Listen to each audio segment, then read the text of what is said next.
Hi there and welcome to the BAMREF Show. I'm Darren Lewis. I'm here with the BAMREF CEO Aji Ajibola, and I am delighted to say that we are joined by Derrick Laing, the lead for the COREX program developed to produce more Black, Asian and mixed heritage referees. Lots to get through with him on that, and lots to get through on the show this week.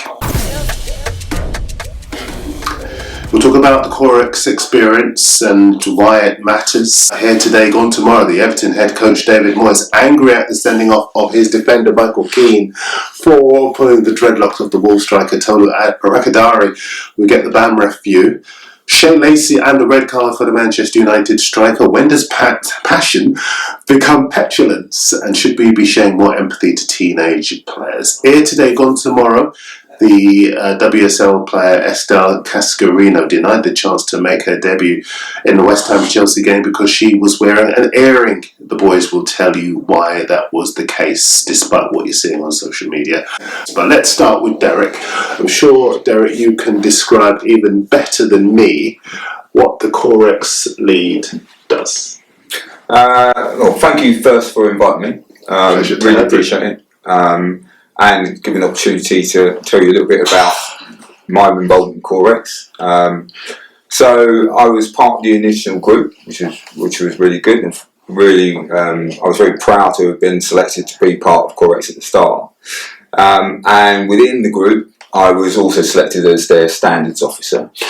Let me just stop you for 1 second. If someone's watching this and they think, I'm not a referee, I'm not a trainee referee, I have no idea what COREX is. Describe it for them. So COREX, I'm going to call a family of referees, okay, and that includes assistant referees as well. COREX is a representation of Black and ethnic minority referees and assistant referees at different levels within the referee pyramid who have come together to develop and improve ourselves as officials, and obviously with that hopefully see some further representation at the higher level and the highest levels of the game.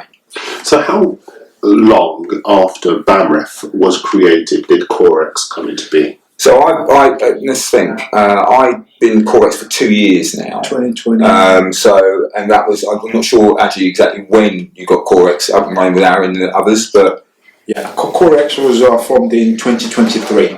So Derrick was part of the initial first group, and at that time the criteria was for referees that have to be at a certain level, which was level 3 referee, step 3 football. And sadly at that time we only had 26 in the whole country of referees of colour at that level. At step 3? Yeah, which was of colour, which were eligible to apply for COREX. Forgive me, 23 out of how many? I think at step 3 is probably about 7? No, it's about, unless I'm mistaken, it's about 330. At step 3. So 330 referees at step 3. Yeah. And just 26. 26. Yeah, 26. Of colour who were eligible to apply for the COREX program. And, you know, we were keen to take them all. They ended up being 23 years old. Yeah, 23, yeah. Just 3 didn't really further their application for their own reasons. And, you know, it was a commitment, as Derrick can tell you a little bit more about the work they've been doing ever since. So Derrick was part of the first group, and the group self-nominated, I believe. Yes. They were captain, so to speak, and Derrick, you know, hand back over to you. Yeah. So and it's so in terms of the 23 of us. Coming together was a really good opportunity for us to share experiences and try and learn and develop ourselves. Being nominated as a standards officer was just a reflection on probably the louder voice at the time, and that's the way I look at it. I suppose in some ways I do have a little bit of an authoritative voice when it comes Wisdom to and experience as well. You could call it that. I'll stick to just saying a bit more of the volume.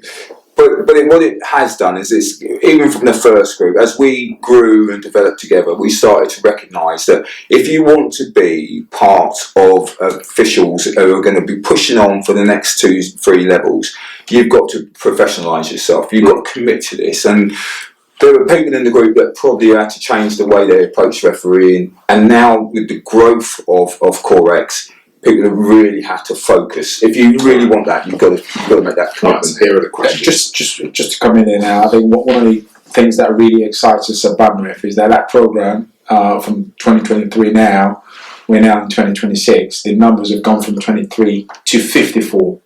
So the programme is more than doubled for those officials. Well, I think what we've actually done, because of the challenges at certain levels, is we've opened the programme up. We're working with the FA and the PGMO to lower level officials as well, who demonstrate potential and haven't gone through assessment days, that have that talent, have that opportunity, but the current matrix and system doesn't recognise them to be at a certain level.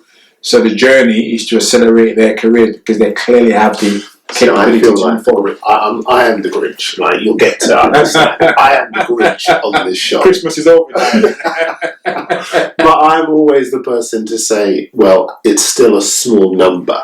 Yes. 54 out of how many? Well, look. I think still not answering. No, I'll answer you now. I think there are 39,000 referees in the country, but we are talking about the elite here.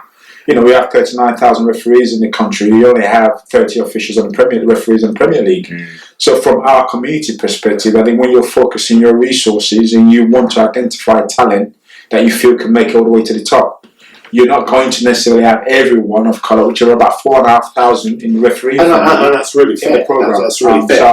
But then on the flip side, lots of people would say 54 out of 39,000 is just, it's a drop in it. 3 years ago now, we had 0 in any specialist programmes. So I would argue otherwise. That's nodding. You're a tag team. I think Aji's point is very, very valid. You've got to start somewhere. We had none. Now we're starting to grow, and hopefully it will continue that growth. And success can be measured in a number of different ways. Yes. From our point of view, certainly from my personal point of view, success is not only the improvement as an individual in terms of your whole approach to football and your professionalism with football, but it's also about, where for most people it's like promotion. Promotion is not the done deal. There's no doubt about it. It is one of the biggest steps, but it's not the end of the world. But from 54, if we can continue to grow, and I say we as the Royal, we can continue to grow like we are, I think we're taking the right steps. You said something, just to pick up on what Aji said and what you said. You said some of the people in that initial group had to change the way they approach referee. Yeah. What was that way that they had to pivot away? It's very much, so we're all of a level where we understand what's required of us as referees at step 3 and step 4 football. But if you want to then start looking at yourself as what was step 2, you need to start professionalising your own. So you start looking at some of the aspects of your approach to the game that you may have taken a little bit for granted. So for instance, your preparation prior to the game. There's an expectation that we will, you do your research, the teams that you're about to officiate. Within your luck, you might know the assistant referees you're going to be working with. You might reach out with them just to make contact, so you've got that relationship before you get to your game. You know a little bit about the management, just in case there's an issue there. You start to just tidy up the little elements of the game that make you not only appear more professional, but you feel more professional. There'll be lots of people out there, and I dare say, and I've met one or two of the other referees as well, who might be watching this saying, hang on a minute, I think I am quite professional. I think I do those things. So I'm more asking, rather than, I suppose you are talent lead because you did identify that while we like to think that everybody did, maybe it was not the case that everybody did. I think what we would say is we all learn from each other. Yes. And we all learn from the support that we were given as to what was expected of us if you want to make the next levels. And as I say, if we had carried on in our own little world, carrying refereeing at that same level, there's not to say that we wouldn't have done well, or potentially some of us got promoted on our own back.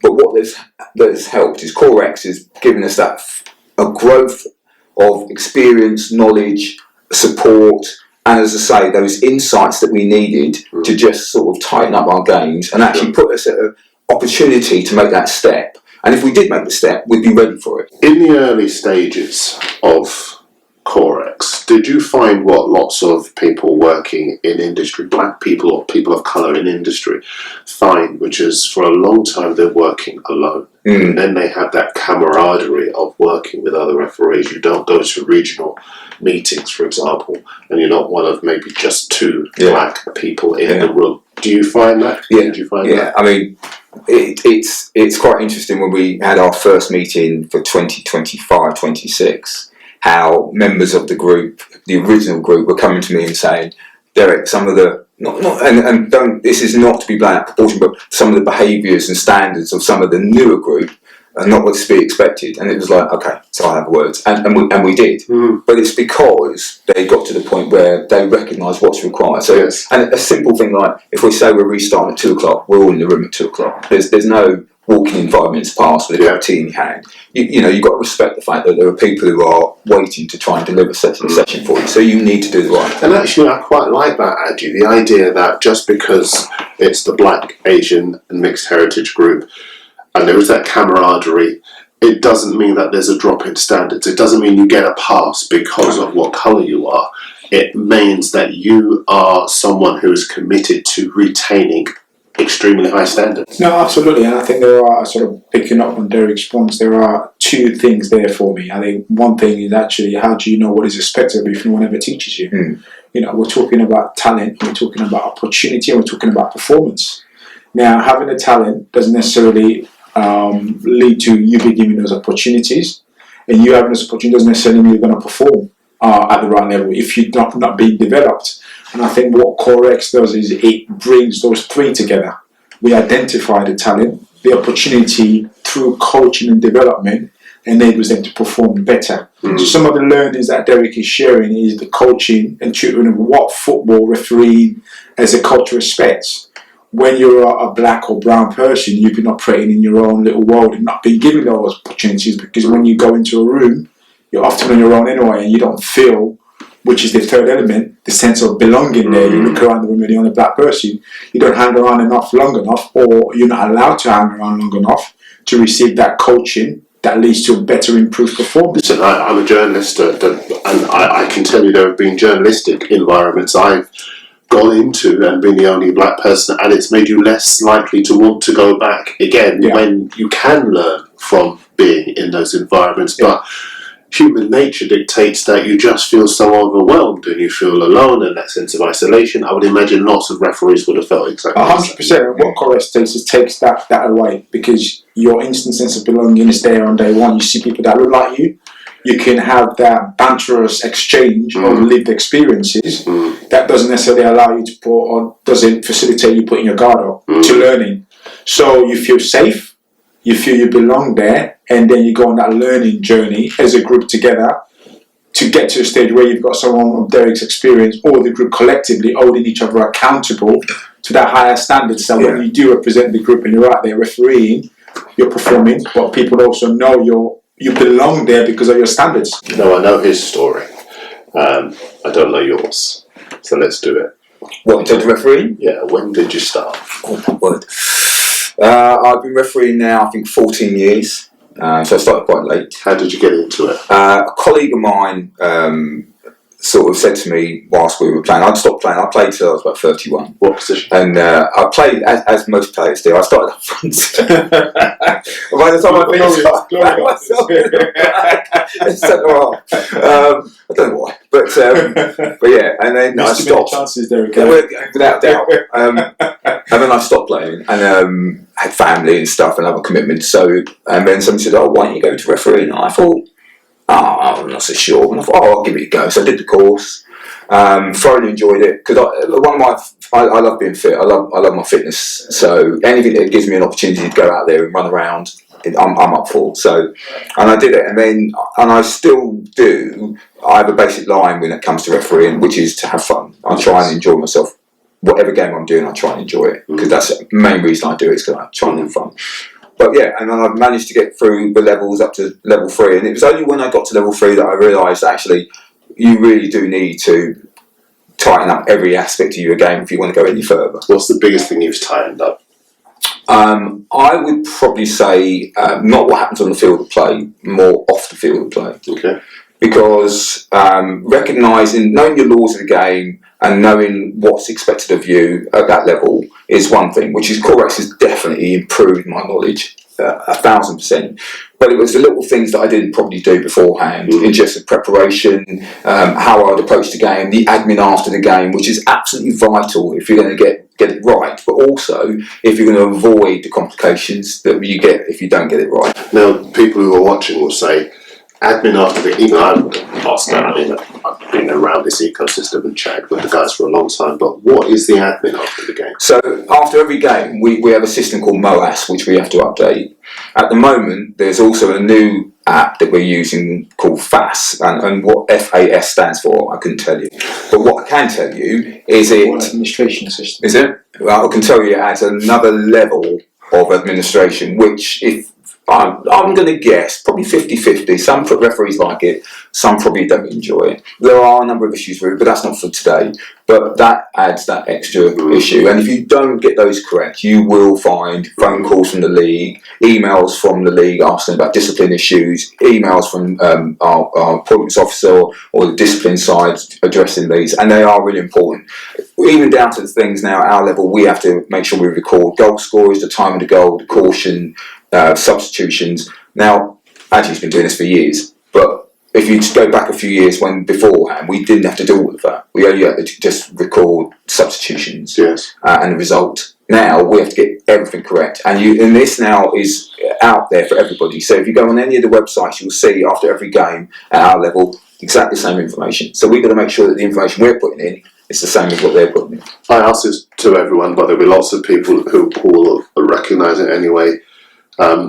Because unfortunately it's often said that if you are black, brown, there is more scrutiny on your performance than other people. Do you find that these are the minutiae that you have to get right because people otherwise pull you up on the I will be honest and say, I say this for two reasons. One, I am far more experienced than most referees in Corex, and I don't mean that in terms of football, I mean that just in terms of lifestyle. I am one of the older ones of the group. And therefore, I've seen enough challenges to know that when the scrutiny is important and has more emphasis, in my view, because of the fact I'm black than it does just because I'm an official. From my point of view, I think anyone who fails to get the your administration right, you'll get picked up on it. And it doesn't matter whether you're black or not. However, from the point of view of Corex, and going back to my point about that professionalism, we recognise that if you're not going to pull that level, you are going to bring the name of Corex down because you're not doing it right. So when if there's three of us and Aji hasn't done it correctly, at some point I'd expect you and me to say, Aji, man, you got to sort this out because you're not doing us as a collective any favours. That's the advantage, I think, in Corex. Whereas we share a lot of our learning and our mistakes, we also recognise that actually, if you're not going to do that, we should be strong enough as a group and individually to be able to say quietly and respectfully, you need to pick it up. You need to pick up the game. This is one for both of you, actually. Has there ever been a time where you've had to be ruthless? Not necessarily because you've wanted to, but for the good of Corex, for the perception of Corex, and also for the good of the individual involved. Has there become a point where you have had to draw a line and say, no, this is the standard, and you have to meet it? Well, from my perspective, I look at more structural organisation or reorganisation of Corex. And I think Derrick is quite right. Whilst you want the group to develop, you don't want the group to be labelled as a token group. Just there as a so performance is quite significant. And what we started to do is self-assess those individuals within the group last season that demonstrate the right sort of mindset, attributes, and attitude towards development to enable them to be now labelled a performance group because it's about performing. Then we've got the subsequent group about development. You've got developments to do, and if you want to be in the performance group, you need to up your standards.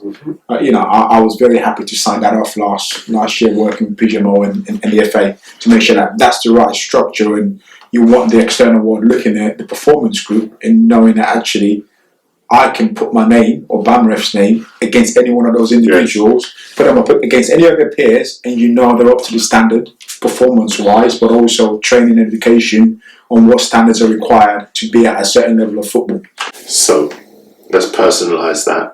Obviously, we don't need any names, but names will help. No names. I'm not getting any email. There'll be no names. I'm just kidding. No, but I would imagine there have been, and while Aji's been talking, maybe give you a bit of time to think about one or two. I already knew of a few, but it's got to be put in context. This is important. It's got to be put in context because it's small things, but it goes back to that overall picture of what we're trying to deliver as a group in CoreX. And as the initial group, we had that. We gelled well. We seemed to understand it well, and it might be just because of the level that we were coming in at. And there is a difference, and and Aji will say the same. Aji's level of requirements for his games on a Saturday is probably slightly higher than mine because he's at a higher level, so it's to be expected. So whilst we're not expecting a number of our new group that's come in and now made it 50 odd to necessarily understand all of it, it's within us to share and make them recognise that is what is expected. So there have been a few times when I've had to. So one of them was the last session that we had. I got up in front of the group and just sort of said, because people have fed back to me and said, look, you need to make sure you're back on time after a break, because there are external speakers here who have come in and they have got their own time frames to work to, and we've got to be respectful to them. So you should be back, ready to go at the right time. That's just an example. I've had to have a quiet word in a couple of people's ears saying, look, leave your phone alone. If you're going to use your phone, take it out and go and do it outside. Wow. But it's nothing major, but it's because the original group were starting to recognise and spot some of these things, and so nicely they come and say to me, look, we're starting to see this, and it's not just one off, it's here and there, and it's like, so I said, okay, let me have a chat and just sort of say that to the whole group. But it's work in progress. You can't expect people at the level that they've been at to suddenly come in and jump from there to there when we didn't ourselves. We were slightly better placed, but we still weren't the same. See, I could be the cynic here as a non-referee. I think you can. I think if you aspire to be at the elite level, or even at the professional level, as an adult, surely you can leave your phone. I wouldn't disagree with that. I wouldn't disagree with that at all. But we are talking about people from all different backgrounds, and people do, and that includes themselves, their leadership styles, their experiences, even to some of the pressures that they have on themselves. I won't, because I can make an example up for myself, but if you come from a very disciplined background, you tend to follow in everything you do with a disciplined background approach. If you come from a very non-disciplined background, to suddenly be told to be very disciplined might be a challenge to some people, and that's all we find. And I would agree with you, Darren. I think you can, but I think the significant essence ingredients is you've got to know what the picture of can is. Very true. And a lot of these colleagues come in not having been given those pictures or those templates previously. So when they come into this environment, the group haven't been educated on that journey of what that picture of good and excellent looks like, can then say, look, this is the picture, and then you can. Because we say at BAMREF, if you can't see it, you can't be it. And we all live by that means in terms of what we do. We want people to see the role models, not only visibly, but also in behaviours. Some of these youngsters come in, they see role models from afar, but they often don't necessarily know what it takes to be that role model. And that's the education piece. This is my point, because listen, as everybody knows, we shout loudest of everyone for people to get opportunities. But when you get those opportunities, there are basics that you have to follow. I couldn't agree more. And we couldn't possibly sit here and say we should give that grown adults a pass because they can't turn up for a meeting 5 minutes early, or keep their hands off their phone for a few hours. Rest assured, no one gets a pass. You get the opportunity to develop, but if that doesn't happen, and Derrick does himself a disservice when he talks about all the additional work that they have to do administrationally, because I think a key essence where a lot of colleagues aren't used to, which you have to do as you move further on, is that self-assessment. You not only have to go through a game at lower level and put the game away onto the next with your games, and as further up you go, you have to watch that game back. You have to identify your own mistakes where you could improve, but also things you've done really, really well. So you park it and you picture it, you memory bank it, so you can do all over again. That takes quite a lot of time investment, because your coaches can't be at every game. So you need to be able to self-develop, self-analyse, self-critique, but also self-improve. And that's a new whole learning journey for a lot of these guys. Typically all they do is do a game and move on. Are you going to self-analyse after the show? I will. To be honest, I will. You joke, but I will. Because at some point I'll watch it back and I'll watch what I'm doing, watch where my hands were, what should I say, how I say it, I do that a lot anyway. It's just a natural thing, but I enjoy can tell it. you, Phil behind the camera is saying that you do it very well.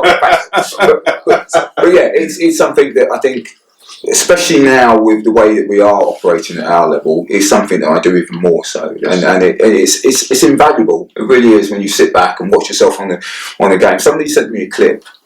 So this is really weird. Just tangent. I've got family friends who live in Goole, which is up near Hull, and he supports York City. He's a massive York City supporter. Yeah. Anyway, National League, so top of the league at the moment as well. I get sent this video clip, and I'm like on WhatsApp going. He says, "Is this you?" And I'm like, "What?" I'm looking at it, how the hell did you find that? And in essence, it's a terrible clip. We talk about learning. Terrible clip. There was an instant. Players coming around, and I had the yellow card in my hand. I was going, yeah, I've got it. Yeah, calm down, I've got it. He's going to get it. But when you watch it back, it looks like I'm going, yes. And then and when I was, I went, oh no, please don't go viral. The whole team. So I sat quietly thinking, please, nobody said that anywhere. Unfortunately, it hasn't gone out, but it was just so funny. But again, it's not until you look back at it that you think, that's terrible, absolutely terrible. So have I done it again since? No, that's it. I do want to ask you a little bit more about yourself, because you will have been refereeing at a time when it was difficult to referee, when the checks and balances weren't done. The game has worked, to give the FA credit in particular, to purge refereeing of some of the observers who perhaps wouldn't be as objective, shall we say, as they could be. How difficult was your experience? Observers. Mindful, Derrick is still refereeing, by the way. Yeah, I still get some. No. I mean, I am, because I've had really good observations, and I've had some observations where I thought, actually, I didn't feel I did that well, and I've had a good mark. And then, same as every other referee, I've had really good games where I thought I've not even made the benchmark for what is the average for the referees at that particular level on that particular game. And so, you know, it is the system. It's the system we have at the moment. You could pick 100 referees and sit them here and they'll all tell you exactly the same story. No one has complete faith in it, because it's a very subjective role. And with that, you get variances all the time. From my personal point of view, I got through the levels up until 4, and then I sat at 4 for 4 years. Not because I wasn't good enough, because I was always in the top marks for the actual observers, but because at the time, club marks made a difference. Which means, so what happens is the clubs assess you after the game, and it stood for, let's say, 50% of your marks or 40% of your marks, and every time I didn't get a very good mark. So I was coming away with band A for observers, which is what you needed, for band C, D, E for club marks. So I never got promoted for 4 years. And then, just in the last year, they changed it and said, actually, club marks don't matter that much. Mid-season, bang, straight up, got promoted. The interesting thing about that, and we always do have to discuss it on the show, much as we enjoy the progress, we know all about the black man's graveyard. We know all about step 4. You've moved above step 4. But 4 years at that level is a long time, comparatively speaking. Yeah. What's the average length of time you're in step 4 before you move on? I think Derrick's one of the for truths. No, I'm just talking in general terms. What's the average length of time if you are? I reckon it's probably more than 4. Well, average time for all referees, not black. Well, it varies. Difficult, I've not got data to hand, but you get so many anecdotal evidence, people going bang, bang, bang. That often than not, people that look like you. So sometimes it's subjective. You might look at him and think, well, actually, I think Derrick's better than that referee. How come he's or she's gone bang, bang, bang? So it's very subjective, Darren. So was there a point at which you thought, I'm not going to... Yeah, I mean, if the system, and you could argue that's, it's part of my own fault, because it has to be, for the fact my club marks were not good enough. But at the same time, in terms of the recognition of my ability as a referee to make the next step, that was recognised from the first year I got to 4. Every year, until I finally got promoted, because I was always in the top band. So from the point of view of knowing you were good enough, I knew I was good enough. So all I had to do is find a way to manage the clubs. Yes. And I say manage because that's exactly what I was trying to do. So I took advice from a number of different officials who had either been where I had or who'd been high level, trying to find the right balance to come at with managing. And I was going in the right direction, but just not quick enough. And 4 or 5 years, I was probably thinking by then, I'm moving to stay at this level, or I'll probably just say, all right, call it a day and that's enough. What would you have done, just out of interest, had you called it a day? Oh, I've got loads of things I do. I love doing other things. I like walking, cycling, running. I'll just go and do something else. So, I'll always go and do something. Yeah. I think just sort of coming in there, I think there are many examples like Derrick who actually have gone the full of calling it a day because they got frustrated. Yeah. Talk about that, Aji, because I mean, you've lost. The BAMREF has lost. The game has lost a lot of talent. Indeed, in the whole essence of the genesis of BAMREF, where including people like myself, were considering it as an option. What would you have done? Well, currently, I mean, I've got several businesses running, so I think I might have built myself in more other projects. But from my perspective, why should I? This is my passion. It's something I love doing. Why should I give that destiny into somebody else's hands? And I think, on reflection, I've been proved right, because one of the encouraging things, actually, there are some good people at the FA who are listening. Derrick alluded to some of the changes. Club marks now no longer counting other than for development purposes, rather than managing your sort of progression. That didn't happen by accident. It was part of the conversations we've been having with the FA for a number of years now around some of the challenges we have in our community. The observer system is obviously under continued development. We've seen that step 2 this season. That no longer is the case. That step 2 is now a coaching approach. Our hope at BAMREF is that needs to be looked at for other levels, because coaching, developing referees should be your priority rather than catch and watch things that are not doing so well, which is what the observer system primarily promotes. So those changes are coming in. I want to ask you about the FA as well, because very often it's the easiest thing in the world to use as a pantomime villain. Yeah. But the FA this FA has shown a willingness to listen to BAMREF. Have you both found that? I certainly have. There's been some significant changes at the FA in the last 5 years. Often or not, sometimes it takes the right individual in the right role to really understand and grasp the issue at hand, but not only grasp it, but have the appetite to really address it.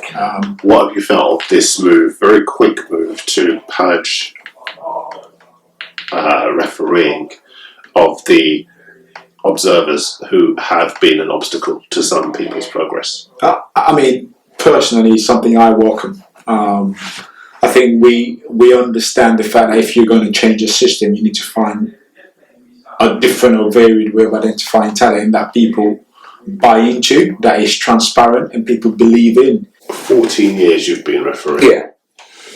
What have been the highs? I've done a number of cup finals at different levels, which has I've always been, anytime I get chosen to be part of a cup final team, it's always a real proud moment. So I've done a number of those. I've done a number of those as assistant referee, and I've done a number as a referee. I think those have probably been most of the highs. I've had the pleasure of refereeing at some grounds where you've had 3,000 people, which is also, from the point of view of the professional image of the game, that's what you do. That's what you want to see. Lots of support, lots of involvement, lots of grief, lots of earache, lots of shout.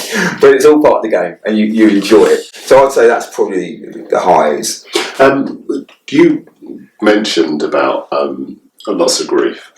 We had one of our younger referees on the other day, and he was talking about the fact that sometimes your parents and coaches will try to intimidate him. When did that stop being a problem for you? It stopped when I started. No one's going to intimidate me. Bear in mind, I didn't start till quite late. I'd already established myself in what I used to do, my work and other things. There was no way anyone was going to intimidate me. I'm more than experienced enough and broad-shouldered enough to know what I need to do and what I don't need to do. And if I don't want to do something, I don't do it. If I want to do something, I do it, and I do it to the best of my ability. But generally, I don't get intimidated by it. And I think, just sort of speaking to that point there, I think what is important for the younger ones to know that actually when you are the referee on a match day, you're representing the FA. So you are naturally the figure of authority there. And so you have a bigger presence. You shouldn't be intimidated because it's not just about your age or who you are. The moment you wear the refereeing badge, you're representing the FA as the match official on the day. So you should be able to go into any game with confidence. I think what needs doing, which is what we're doing at BAMREF mentoring program, is instilling that belief in those individuals so that they can have the same, albeit there is a massive age. Well, I don't want to do anything. No. There is an age difference. Maybe not massive, but there is an age difference. But they still have the same level of confidence that Derrick, if you ask who's intimidating someone, no one should be able to because I'm the FA at the game. Yes. I am the boss. End of. And whatever I say goes, whether I'm 16 or I'm 45, I'm the boss, and everyone else. 45. I didn't say that, Darren, He's 45. I'm a lot older than that. 14 years, what's the biggest change in that time that you have seen? Biggest change? Probably Correx, actually. Yeah. Yeah. I think I only had one year of coaching or any support before that at any time in the 14 years. And it was useful. It helped me to think and consider where I was at the time. I think it was a level 5 at the time, and I had a guy who came in and watched me a number of times, and I learned from that before I went to level 4. But I think the biggest change has been going to Correx in terms, because most of us, and that's all referees, but most of us are just left alone to get on with our own game. So unless you're part of a group, you are just left to get on with it. So to have an opportunity to come into Correx and actually welcome the change, welcome the learning, welcome the support was really beneficial. So I'd say it's probably my biggest change. What, and this is a question for the two of you really, can you think of, and again we won't embarrass them by using their names, but can you think of the big successes from Correx over the past 3-4 years? Yeah. Well, I mean, simply put, the last promotions from level 3 to level 2, 3 of the 4 that have been promoted in the last 2 years have come from Correx. Right. So that's in itself. Now, having said that, when you look at the whole Correx program, and I saw some data only yesterday, 50% of the group have experienced promotion in the last 2 years. So if you're in Correx, based on the recent promotion, which is just literally coming out as well, if you add those numbers in, if you're in Correx, you've got one out of 2 chance of having a promotion next year. Which is really good. So I don't know too many industries, sporting industries, that can really boast similar sort of performance numbers at any level. So it's been fundamentally a real success, and I'll tell you the reason why I think that is, Darren, because you're having people who've got the desire, who's got the appetite, who are really hungry, and for the first time, as Derrick alluded to, they've actually been given real structured coaching and opportunity to show how good they are. And a lot of them are taking the advantage of it, and this is really what BAMREF is calling for. We've got talent, just got to give them the opportunity and the platform to learn what you want them to do, and they will show you how good they are. And satisfactorily for me, half of the group at least now are showing that consistently, and as we grow going forward, you will start to see more Ruben Ricardos, more Farai Alams, if you sort of talk about the number. And if you go further down the pipeline, I was saying to Derrick earlier, one of my real joys, albeit we're early in the day in the 6-year journey of BAMREF's existence, we've experienced more promotion from level 5 through the Black Man's Graveyard. Yes. 150 times or 150% more than we experienced in the first 125 years of refereeing in this country. Great context. Such is the last 5 years sort of journey. Right, let's do some BAMREF Watch. Now, the first incident we are going to talk about this week, I'm really glad that I've got the guys here, lots of experience in the chair this week, and it relates to the red card given to the Everton defender Michael Keane for a very specific reason. And this is, for me, an area where I think the laws were correctly enforced.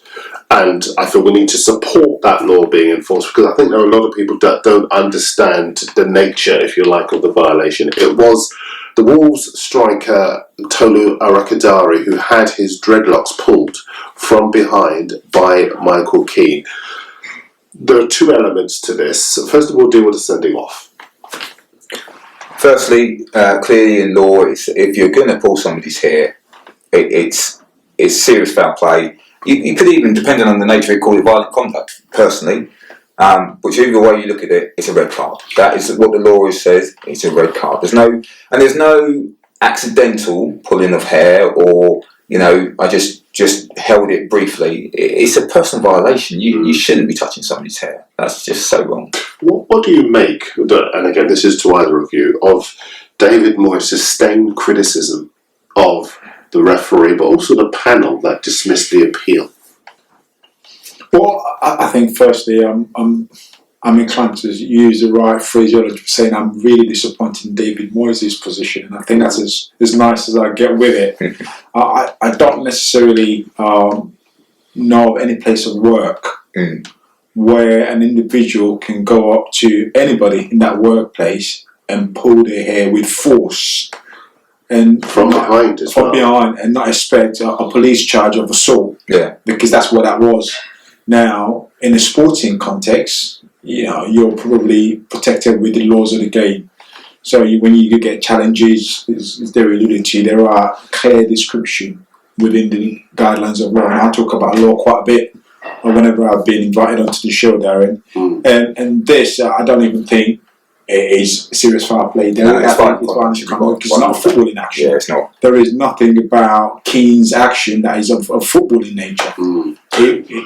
It's a red card offence. It's clear cut, and then we can move into the spaces of personal violation. And even I wouldn't be surprised if the player wants to take it away from the football. But I'm encouraging it and press personal charges. He's within his rights to do so, because it's an assault. And I think it's not as if the players are not aware this has already happened.